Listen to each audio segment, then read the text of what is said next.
Hi, everyone. It looks like we're starting to approach a critical mass of people now. So I wanted to get started on this webinar, which is CrowdTangle users using NewsWhip. So I'm thrilled to have you all here. We're going to take you through NewsWhip and how it can help do a lot of the work that you're doing in CrowdTangle, obviously with CrowdTangle going away in August.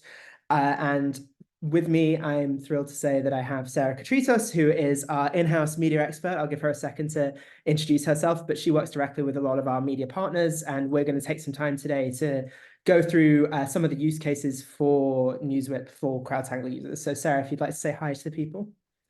Hi, everybody. I'm Sara. I oversee our publisher partnerships over here at NewsWhip. I think I've actually worked with a couple of you people on the call today, so it's nice to see some familiar names. I'm definitely excited to take you all through NewsWhip for CrowdTangle users. Great. Thank you, Sara. So we have a few things to go through, just a little bit of housekeeping beforehand. Do please interact with us in the chat if you have any questions as we go along. We'll either answer them. Haley's here from the NewsWhip team as well. She can maybe answer some of the questions as they come in. If not, if they're a little more specific, a little more complicated, something you want to see specifically in the tool, then Sara and I will get to those either as we're chatting or at the end of the webinar if we have time. And I promise if we don't get to any of the questions that come in, we will follow up with you all afterwards. So I'm conscious that we only really have half an hour for this, so I don't want to spend too much time on pleasantries and housekeeping. So I think we can get started. Just quickly, a little bit of background on NewsWhip for any of you that don't know us. We started in newsrooms, very much so. So we were built to help journalists, audience dev folks understand what was going viral across the internet. We've been doing this for some time, since the mid 2010s. So we've been around for a while. Early investment from the likes of the AP, folks like that. So we're really built for newsrooms, and that's still evident in our product from that early time. But significant number of features added since then. Some of you may have seen us a few years ago. The product's probably changed quite a lot since you last saw the product. So we're going to spend some time going through it today. And we're going to look at a few of the use cases that CrowdTangle users might be having, namely kind of competitive analysis, owned content benchmarking, and how to look at live events as they're unfolding and see where they're going viral across the internet. It feels like a very 2010s term, viral, but I suppose it's still the best word for it. I think, Sara, does it make sense if we start with the owned content benchmarking? I think you have a dashboard in Spike that we can show that in. Yeah, absolutely. Great. Awesome. Cool. Can you see my screen okay? Perfectly. Okay, great. So yeah, I figured just start with this use case specifically because pretty much all of the publishers that I've worked with at my time here, the main thing that they say is I sit down every single morning and I need to know what we're putting out that is resonating with my audience in some way, shape, or form. So we're able to do that really easily. One major thing, and I'd say the biggest difference between us and CrowdTangle, is going to be the variety of sources that you can really pull from. So this is pretty synonymous with like the list building feature in CrowdTangle. You could do this not only with Facebook pages, but online news sources. So websites, you can filter in and filter out both your own websites, but competitors, industry specific websites, really whatever you want to look for. Facebook pages, we have Twitter accounts. We do have a LinkedIn partnership that is in beta right now. It's actually specifically for publishers. So if anybody is interested in tracking or monitoring what's going on LinkedIn, that is a publisher, definitely email me or let me know after the call. We also have TikTok accounts, subreddits, Instagram accounts, and YouTube channels. So Sarah, just to be clear on this, you could add as many of these. So if I want to track all USA Today pages within the same search, I could add them all. We've just done this for simplicity's sake. absolutely. Yep. And then you can also search based on keywords. So I'm sure pretty much everyone on this call is familiar with Boolean logic, using and or not to pair together or filter out keywords. We also have language published in, which is where the outlet's located from or publishing from, category, and then a couple other filtering options as well. Great, cool. So this graph here, then, this looks like the kind of the focal point of the dashboard. Can you explain a bit about what this is showing? Because I think this is a bit different to CrowdTangle in that it's showing web content rather than just Facebook content. So it might be worth spending a minute or two on that. Yeah, absolutely. So this timeline is really meant to be a very quick snapshot of high level, what is resonating, what is the trend in public engagement or public interest on the news articles and the URLs that are being put out there. So it's not going to be on specific like Facebook posts, but more so as a publisher, if I put out a piece of content, where does that URL actually spread and where is it engaged with across Facebook, but also Twitter?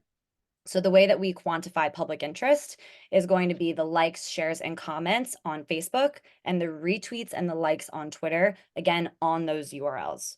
So when you see this line here, this is going to show you the trend of the total engagement on everything that that USA Today in this case has put out in the past 24 hours. So it's all interactive. If you see a big peak in here, that's where you'll be able to click on the peak and understand which piece of content has attracted the most engagement, whether it's across Facebook or Twitter. And then down you can see the dip there in the middle of the night, which obviously makes sense. The 12 till 6 a.m. We normally see that. And surprisingly, a lot of news outlets do publish throughout the night, which I'm always wondering about. But yeah, there's always content being posted. And then media interest is the number of articles posted within hours or days or however you have this set up. So you can really understand the difference between what's being put out and what is being given back to you in terms of engagement. Okay, so that's the aggregated snapshot of everything. So the articles there on the right, those are the articles delineated by article showing what's resonated the most or what's being engaged with the most. Is that correct? Absolutely. Yep. Great. So here we see 887 results in 24 hours. So wow, that's a lot of content being put out. And then the question is always, well, how do I make sense of this? Or how do I find what I should be focusing on or paying attention to? And that's where you can use our metrics to really surface what's important. So we have total interactions. It's going to be the accumulation of those engagements as it stands at this current time. So between Facebook, Twitter, and Pinterest, or across all of them. So these are Pinterest pins on the articles. Overperforming is a metric that I'm sure everyone on this call knows and loves. It is something that you're using on CrowdTangle. This is going to show you what is performing uniquely well on Facebook or on Twitter. And again, you can also look at it from a total perspective. Most recent, of course, is going to be what was published most recently. That will showcase the real-time nature of the tool. Velocity is one that's unique to NewsWhip. What this is really going to show you is speed. So we are pinging our social partners very, very, very frequently to be able to pick up essentially the rate of change of engagement in the life cycle of that article. So we can tell you what is bubbling up and answer the question of, okay, what is starting to trend if it's not gone totally viral yet. And then we have prediction. The thing about NewsWhip is we are a predictive media intelligence tool. That is what sets us apart from, the media intelligence industry. It is, again, unique to NewsWhip. So what we are looking at here in every news article that comes into the tool is essentially like a baseball card view of the news article.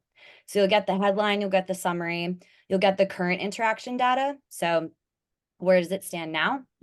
Where are we predicting this article to land within, the coming hours or days? And then the velocity, which is a relative metric compared to all of the other outputs within the search. So what you'll see, these circles here, again, these are showcasing the real-time nature of the tool. So we have a very unique partnership with Meta. We have extremely high data rate limits in terms of being able to ping their API so frequently to get that real-time nature of the tool. So it is the most real-time we'll get.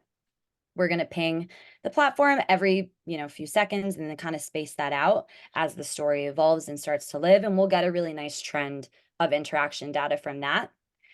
And then based on how quickly that's trending and the volume in which it's been engaged with so far, we're able to give you what we call a most likely score, where we predict this story is going to land within the life cycle of the article. So there's an 80% probability it's going to land somewhere within that range at 3.2 thousand interactions on Facebook. And then to kind of bring it all home, answer that question of why, why was it trending? Did someone share it? Was it engaged with from a particular influencer? You can flip over to here and really piece out who shared that piece of content at what time and who was responsible for all the engagement. Great for audience tracking to understand, whose audience is really And that's caring. I think that's a USA Today subdomain page that shared that there specifically. We did have a question come in asking about exporting the data on all this. Yeah, everything's exportable, even the individual article stuff. So you can export all of these articles and see how they've performed consistently. Worth moving on, I think, Sarah, just to the other widgets quickly before we jump into analytics. This Facebook widget is probably a bit more familiar looking to CrowdTangle users, specifically around the Facebook page. So a lot of similar data there. If you want to just go through that quickly, that would be helpful. Yeah, absolutely. So obviously this is just looking at USA Today. We can also look at maybe a keyword across our entire Facebook source base. So if you wanted to spot trends in that way, you could do that too. But searching based on post type, which is going to be familiar to everybody.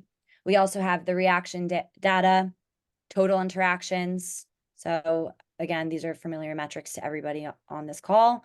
Most recent, overperforming. And then we have some of, our very own metrics here to really make sense of Facebook in a way that you probably never have before. So looking at velocity, again, speed, what is picking up the most engagement at the highest speed and what is bubbling up. And then we have prediction as well. So we can tell you what of the Facebook post, regardless of if there's a URL or not in it, is predicted to be the most engaged with piece of content for that time period.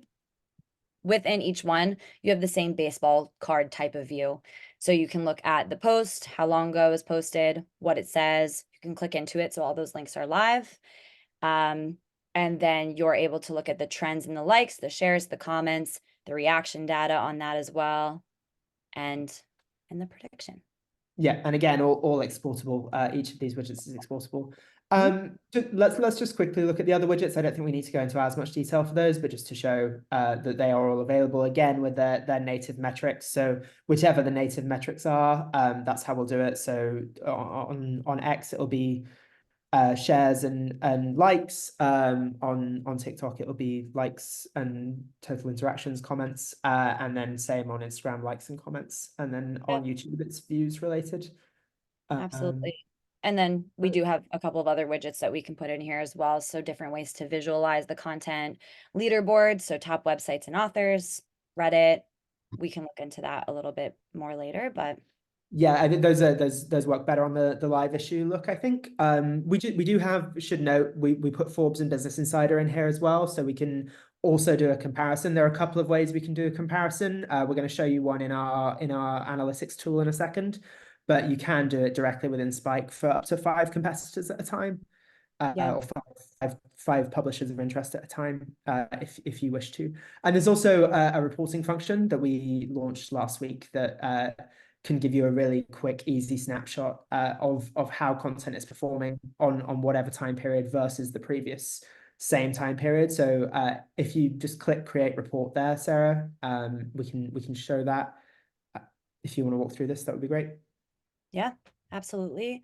So in terms of the competitor dashboard, or really being able to export this content and send it out in a way that makes sense, again, a bit more high level, these populate and generate so quickly. So looking at the competitors, but you also have that high level overview of interest, how it compares to what was related, or how it was trending really in the previous period, and how it really stacks up next to your competitors.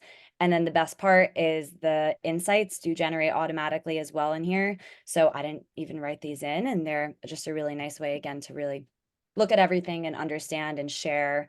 This is exportable in a PDF or into PowerPoint.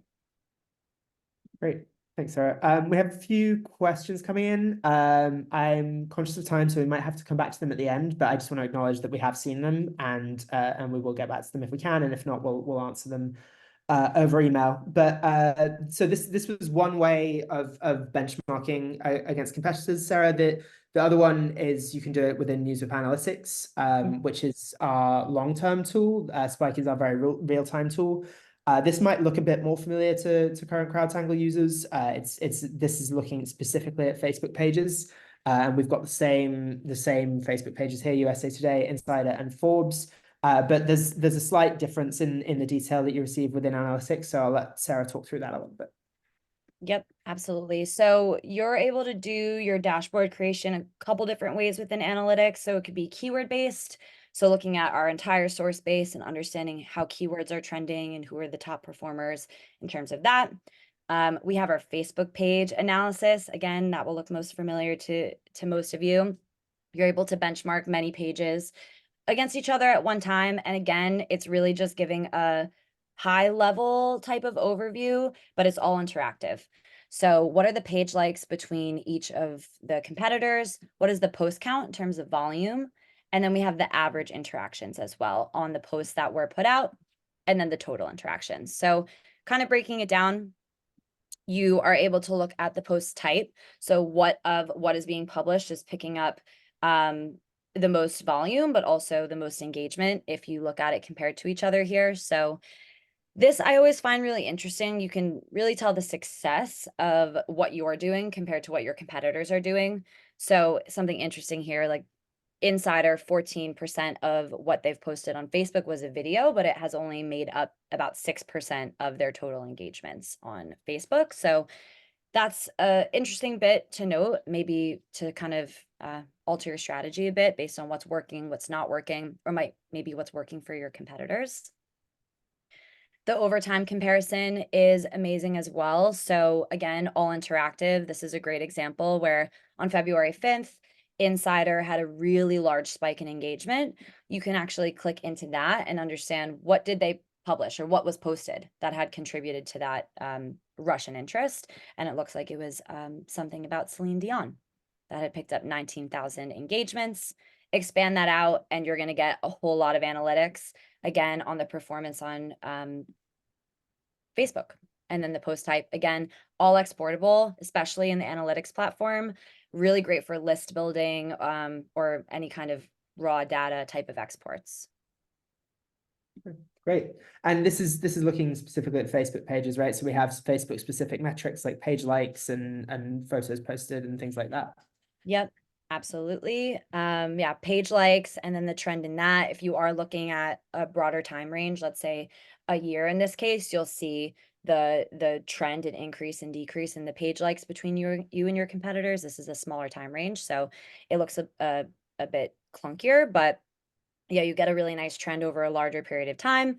And then this is the same idea where what is being posted and what is working, almost like who is posting more videos, who's posting more links and photos between you and your competitors. Almost like share a voice. And we could also look at this from the website point of view, right? Within analytics. Absolutely. So in the same way, you can look at Facebook pages, you can type in websites and look at volume, average interactions, and then total interactions. So the article count, who's publishing more, but who's getting more engagement. And this is going to look across Twitter, but also Pinterest. And again, interactive. So if I were to click on this, it will pull and show you the most engaged with posts that had contributed to all of USA's today's engagement. You pop that open, you'll get the details in there as well as the top authors. And then the overtime comparison in the same way where you can pick how you want to segment it out, but you're also able to look across different platforms. And the leaderboard is really amazing as well. So this is looking from an overarching perspective, right? So of you and all of your competitors who had the top performing content or who had published the most, depending on how you'd like to look at it. And then the last is just one more quick reporting feature. I really love these. I think they're very easy to create, but they tell you a lot and I think paint a nice picture of how you stack up. So it's a competitive dashboard looking at your website performance. You'll look at your total interactions for that time period, how it's broken out, what the average interactions per article would be. But then you get your top articles, your top performance, and just really kind of, again, stacking you up next to your competitors. Great. So I think that pretty much covers the benchmarking use cases, both for own content and competitive. I think it's worth spending a little time on how we help you with live events as well. So I know we have an example built for the Key Bridge incident that happened in Baltimore the other day. So this is a keyword search that looks just at that incident across all reporting, all social media posts that we're looking at, right, Sarah? Yep. So this search happens to be really easy where Key Bridge will just pull in everything we want to see right now, which is amazing. But again, Boolean logic applies here if you wanted to pair that with collapse or recovery or search and rescue, whatever it might be, those keywords to find what you want to look for. So yeah, keyword searching. And then again, I'd say probably the second main use case for our publishers is I only have limited time. I have limited resources. We have our team. We want to focus on what we want to focus on what is worth focusing on. So when I'm deciding between one of 5 topics to be publishing about or to have my team put effort into, I want to make sure that it's something that is either a hot topic or something that people care about. So that's really what this will be able to tell you. Obviously, this was before it had happened. This is looking at the public interest from the moment the first article was published, which actually happened to be a few hours before people started to care about it. That's an interesting insight to note. And then when the life cycle of the story has like lived or died, essentially, is this still something that people are engaging with? Is this still something that people talk about? Obviously, there was a big hype in the beginning, the first several hours. It had a really steep decline in engagement, but I would say it's hovering around about 20,000 engagements steadily still, except for overnight where it had obviously declined a bit. Another important thing to note is that our media is still writing about it. So from a global perspective, I have no filter in here in terms of location. So globally, this is something that the media is caring about and the media is writing about and putting stories out about.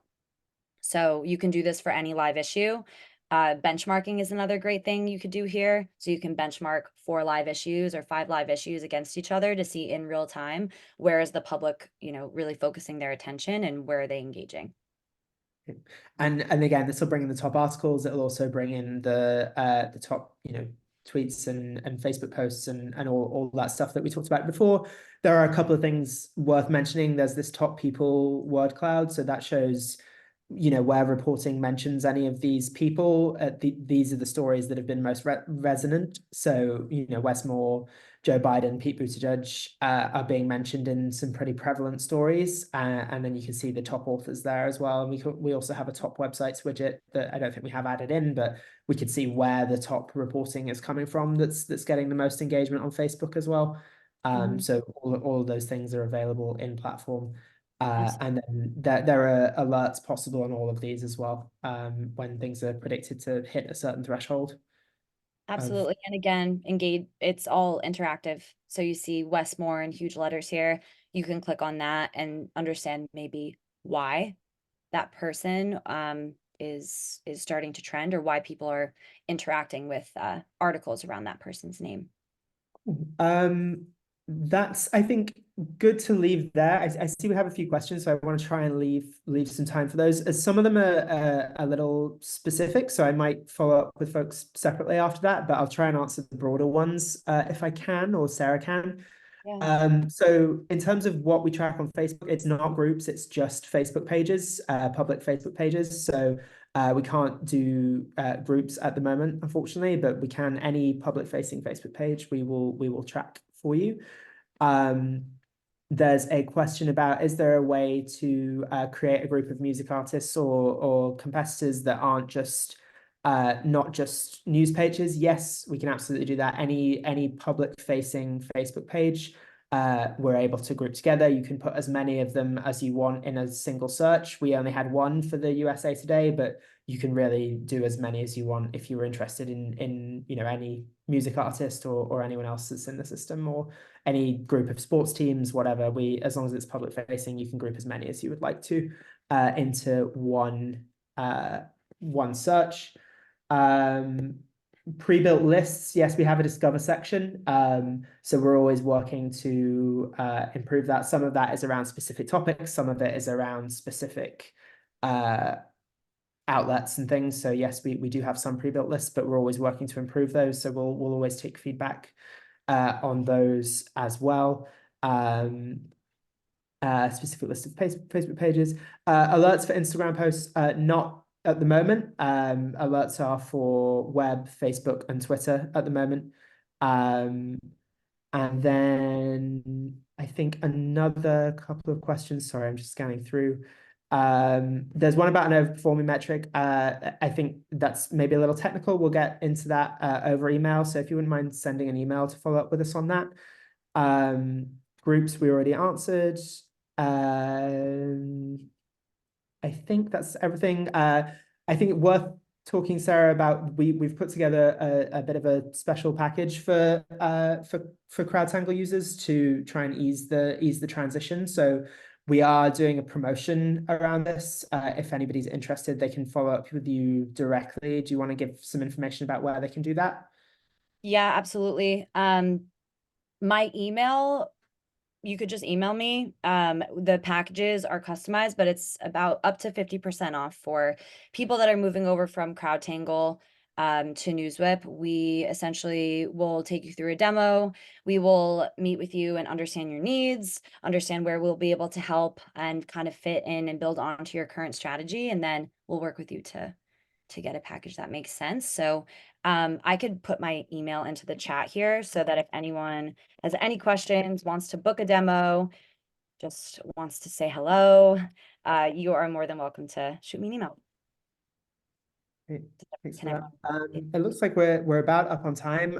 If we didn't answer any of your questions, please do follow up with us.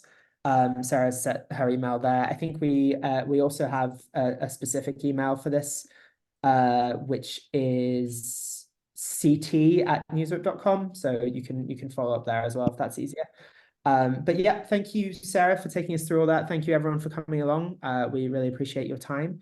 And yeah, if you have any questions at all of anything you've seen today, this was very high level. There's a lot more that we can do here. Just wanted to keep it short for everyone, just so you could see NewsWhip again for maybe the first time in a while. And if there's anything else that we can do to help, please let us know. We have a great onboarding and CS team as well. So you very much won't be left on your own. You'll have a lot of support along the way in building out these lists and all that stuff as well. So yeah, thank you for listening. Thank you for coming along, and we'll hope to hear from you soon. Thanks, everyone. Thank you, everyone. Bye.